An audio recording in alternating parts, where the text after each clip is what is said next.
এতিয়া ঘৰ নিৰ্মাণ কৰাটো কিমান যে সহজ হৈ পৰিছে। কি হ'ব এতিয়া ইমানবোৰ কাম এতিয়াও বাকী আছে? হয়, এতিয়াও যে কিমান বস্তু কিনিবলৈ বাকী আছে। কেনেকৈ সম্পূৰ্ণ হ'ব এই গৃহ নিৰ্মাণৰ কাম? চিন্তা নকৰিব ভিনদেউ, লাইফষ্টাইল হোম কালেকশ্যন আছে নহয়, য'ত সকলো ধৰণৰ সামগ্ৰী একেখন প্ৰতিষ্ঠানতে পোৱা যায়। আটাইতকৈ ডাঙৰ কথাটো হ'ল য'ত উচিত মূল্য আৰু উচিত মানদণ্ডৰ সামগ্ৰী উপলব্ধ। আমাৰ প্ৰতিষ্ঠানত পোৱা যায় tiles, sanitary, bath fitting, modular kitchen, painting, wallpaper, plywood, furniture fitting, UPVC দুৱাৰ খিৰিকী, ইলেক্ট্ৰিকেল সামগ্ৰী, চিমনি আদিৰ লগতে আৰ্কিটেকচাৰ আৰু ইণ্টেৰিয়ৰ সুবিধাও। গোটেই মিস্ত্ৰীও তাতে পাব। আপোনাৰ সপোন সফল হোৱাৰ একমাত্ৰ প্ৰতিষ্ঠান লাইফষ্টাইল হোম কালেকশ্যনত। আৰ্কেডিয়া ফাৰ্নিচাৰ, যোৰহাট চহৰৰ এটি চিনাকি নাম, নামেই যাৰ পৰিচয়। আমাৰ শ্ব'ৰুমত পাব ঘৰুৱা ব্যৱহাৰ্য সকলো ধৰণৰ আধুনিক ষ্টীল আৰু উডেন ফাৰ্নিচাৰ। গতিকে আজিয়েই আমাৰ লগত যোগাযোগ কৰক আপোনাৰ সপোনৰ ঘৰখন সজাই পৰাই তুলিবৰ বাবে।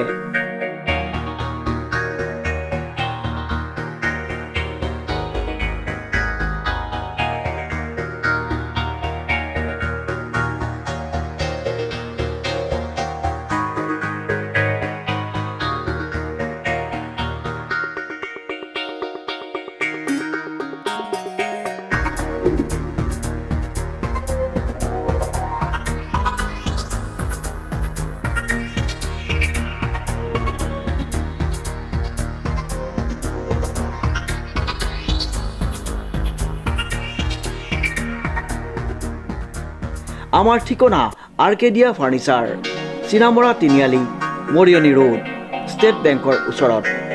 আমাৰ যোগাযোগৰ নম্বৰটো হৈছে 8638422571 অথবা 9707276659 অথবা 8638396546।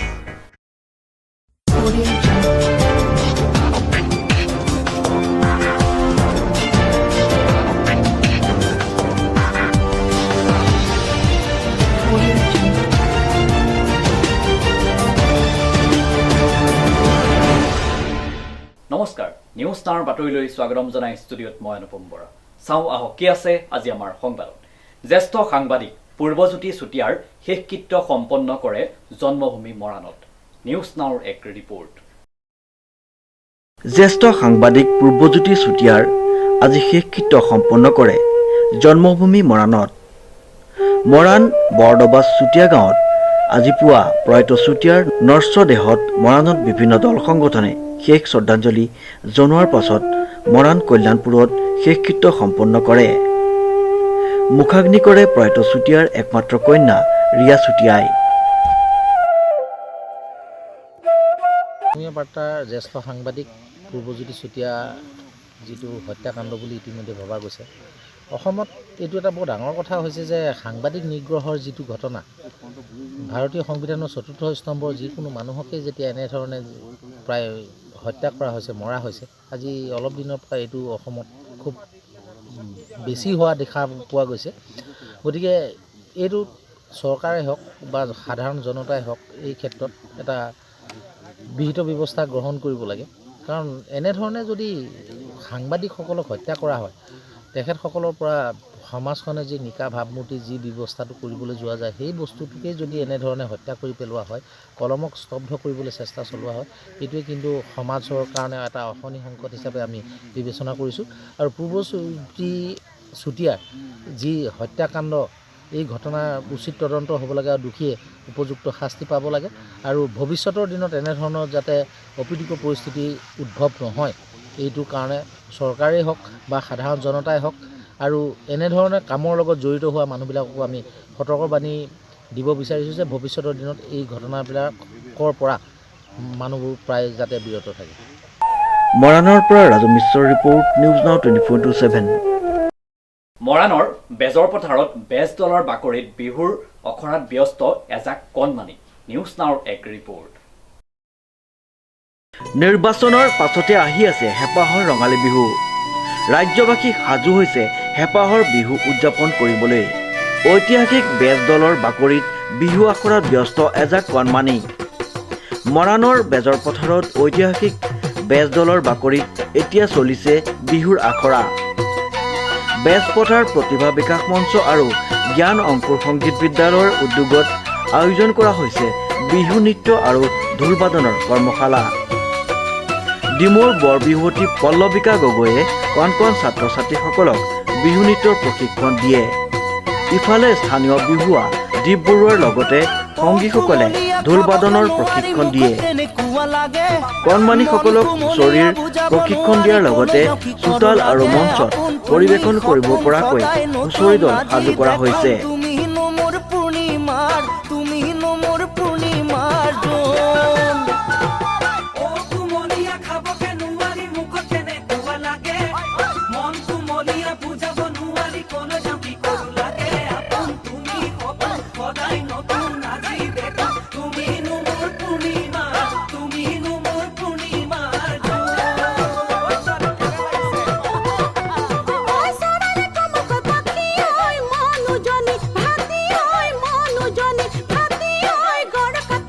আমাৰ এয়া 15 দিনীয়া কৰ্মশালা আমি বেজপথাৰ প্ৰতিভা বিকাশ মঞ্চ আৰু জ্ঞান অংকুৰ সংগীত বিদ্যালয় বেজপথাৰ আমি দুয়োটা অনুষ্ঠানে লগ লাগি বেজপথাৰৰ শিশুসকলৰ প্ৰতিভা বিকাশ মঞ্চ মানে প্ৰকাশ কৰিবৰ কাৰণে আমি অনুষ্ঠানটো আয়োজন কৰিছোঁ। আমি ভাবিছোঁ ছাত্ৰ ছাত্ৰীসকলে বিহু নাচ আৰু ঢোল বাদনৰ সম্পৰ্কে বহুখিনি কথা আয়ত্ব কৰিব পাৰিব। আমি সুন্দৰকৈ ভাল শৃংখলাবদ্ধ প্ৰশিক্ষিকা পল্লৱিকা বাইদেউক মাতি আনিছোঁ। আমাৰ এই অঞ্চলৰ অভিজ্ঞ সন্তান দীপ বৰুৱাক আমি লৈছোঁ। সুন্দৰকৈ আজি অনুষ্ঠান আমি যোৱা মাৰ্চ 14 তাৰিখৰ পৰা আমি 28 তাৰিখ আজিলৈকে আমি ধুনীয়াকৈ সম্পন্ন কৰিছোঁ। আমাৰ ইয়াত 100ৰো অধিক ছাত্ৰ ছাত্ৰী অংশগ্ৰহণ কৰিছে। আজি বেজদল প্ৰাংগণত জ্ঞান অংকুৰণ যি সংগীত বিদ্যালয় তেওঁলোকৰ উদ্যোগত আৰু প্ৰতিভা বিকাশ মঞ্চৰ যুৱকসকলৰ উদ্যোগত 15 দিনীয়া এখন কৰ্মশালা আয়োজন কৰিছে। আৰু এই বেজদল প্ৰাংগণত ইমান ধুনীয়া প্ৰাংগণ আপোনালোকে দেখিছে। ইয়াত 3 বছৰ বয়সৰ পৰা 18 বছৰ বয়সলৈকে কণমানিসকলে ভাগ লৈছে। আৰু তেওঁলোকে আজি আমাৰ অন্তিমটো দিন, অন্তিমটো দিনত তেওঁলোকে সকলোৰে আগত কৰ্মশালাত কি কি শিকিলে সেয়া প্ৰদৰ্শন কৰিছে।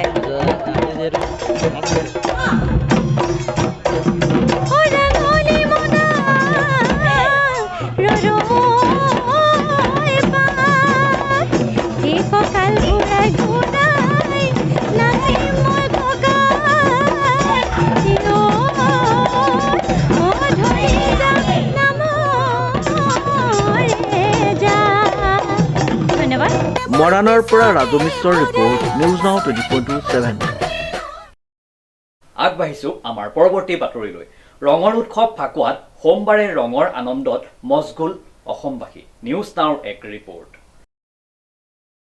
ৰঙৰ উৎসৱ ফাকুৱাত সোমবাৰে ৰঙৰ আনন্দত মচগুল হ'ল অসমবাসী।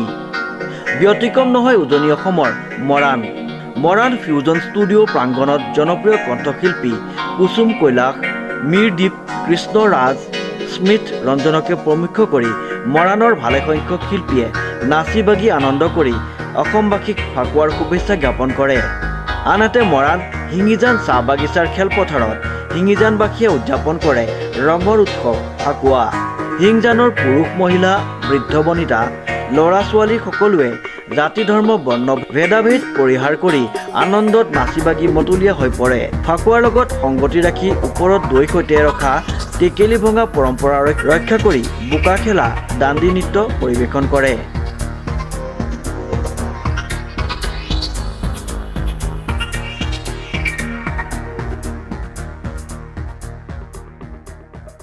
সমূহ অসমবাসী ৰাইজক হোলীৰ বহু আন্তৰিক শুভকামনা জনাইছোঁ।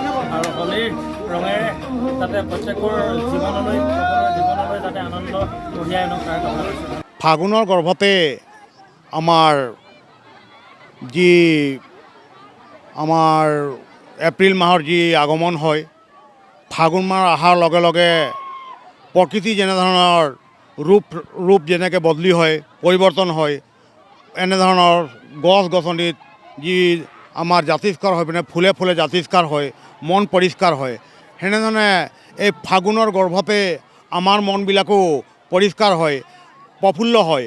আৰু আমি আশা ৰাখিছোঁ এই ফাগুনৰ যি ৰঙা ৰিঙা ৰিঙা মন, আমাৰ মাজত যি একতাৰ ৰং, ফাগুনৰ যি গুলালৰ ৰং, আমাৰ মাজত সম্প্ৰীতি বঁটা কঢ়াই আনিব। আমাৰ মাজত এই ফাগুনে আমাৰ মাজত উল্লাস উদ্দীপনাই আমাৰ জীৱন এক সুন্দৰ কৰিব।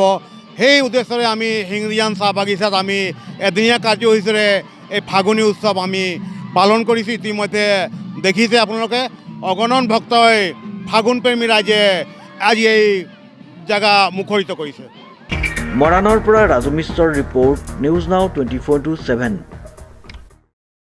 ৰঙৰ উৎসৱ ফাকুৱাৰ আনন্দৰ মাজত মৰাণ নাহৰকটীয়াৰ পথত সংঘটিত হয় এক পথ দুৰ্ঘটনা। নিউজ নাওৰ এক ৰিপৰ্ট। ৰঙৰ উৎসৱ ফাকুৱাৰ আনন্দৰ মাজতে মৰাণৰ অভয়াপুৰত মৰাণ নাহৰকটীয়া পথত সংঘটিত হৈছে এক শোকাবহ পথ দুৰ্ঘটনা। AS04D 4985 নম্বৰৰ মাৰুতি চুজুকি ৱেগনাৰখনে মৰাণ অভয়াপুৰত এখন বাইচাইকেলত তীব্ৰ বেগত সন্মুখৰ পৰা মুখামুখিকৈ খুন্দা মাৰে।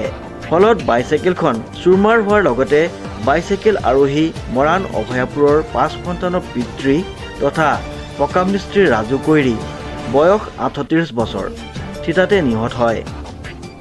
দুৰ্ঘটনাটো সংঘটিত কৰি বাহনখনত থকা 4জন লোক পলায়ন কৰে। পাছত মৰাণহাট আৰক্ষীয়ে ঘটনাস্থলীত উপস্থিত হৈ মৃতদেহটো উদ্ধাৰ কৰি বাহনখন জব্দ কৰে।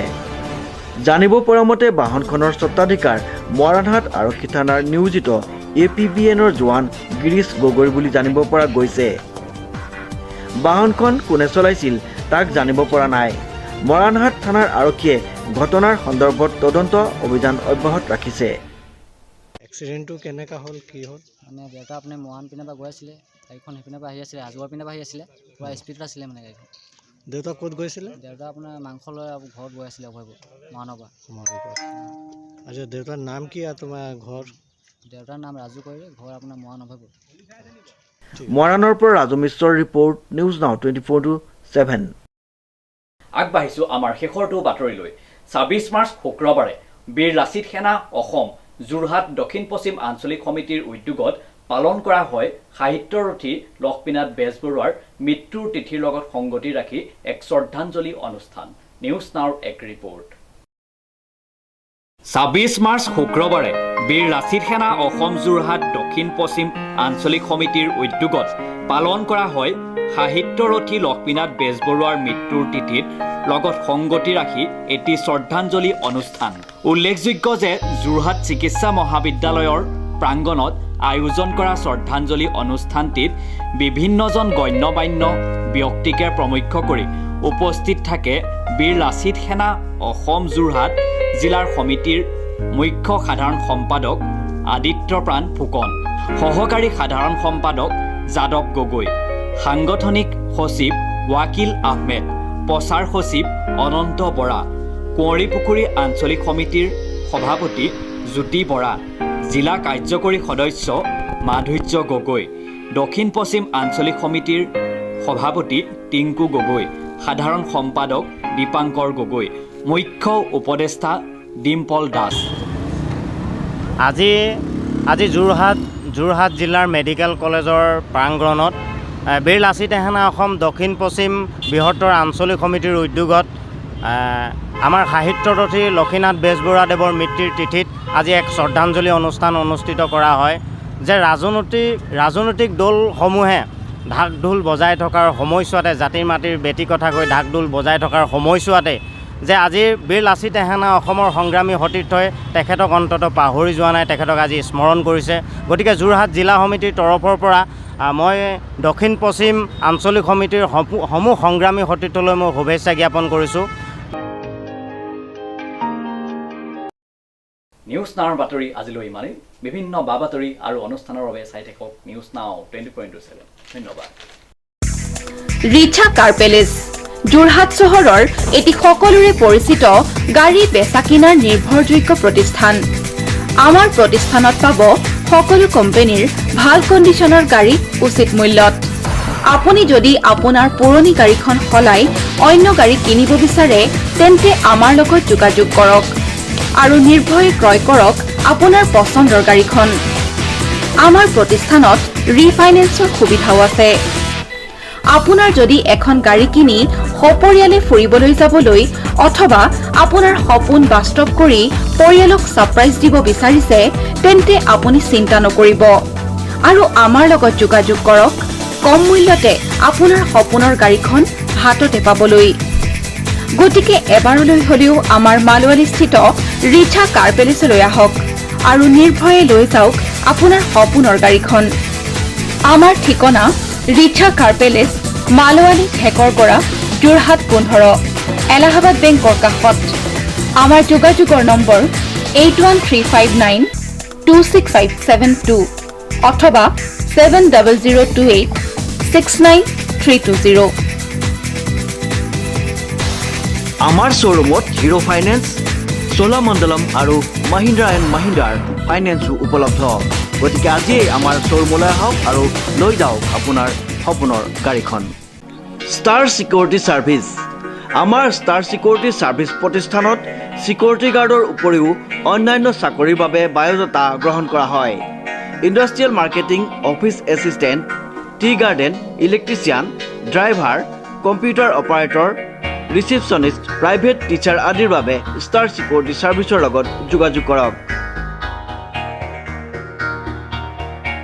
আমাৰ ঠিকনা ষ্টাৰ ছিকিউৰিটি ছাৰ্ভিচ মালৱালী নিয়েৰ ইকো মটৰ্ছ আমাৰ ফোন নম্বৰ 9365224097 অথবা 6900238739 আমাৰ প্ৰতিষ্ঠানটোৰ নাম ষ্টাৰ ছিকিউৰিটি ছাৰ্ভিচ আমাৰ ইয়াত যিখিনি মানে industrial market banking medical tea garden সেইখিনি যিখিনি পোষ্ট থাকে সেইখিনি আমি প্ৰভাইড কৰোঁ আমাৰ যিখিনি থলুৱা যুৱক যুৱতী শিক্ষিত যুৱক যুৱতী আছে সেইখিনি তেওঁ কোৱালিফিকেশ্যন অনুসৰি তেওঁ মেনেজাৰ পোষ্টতে হওক ছিকিউৰিটি ছেক্টৰতে হওক প্লাছ আপোনাৰ একাউণ্ট ছেক্টৰতে হওক সেইখিনি আমি তেওঁলোকক কোৱালিফিকেশ্যন চাই পেলাই সেই ইণ্ডাষ্ট্ৰিবিলাকত বা মাৰ্কেটবিলাকক আমি তেওঁলোকক প্ৰভাইড কৰোঁ আমাৰ প্ৰতিষ্ঠানটোৰ কাম সেইখিনিয়ে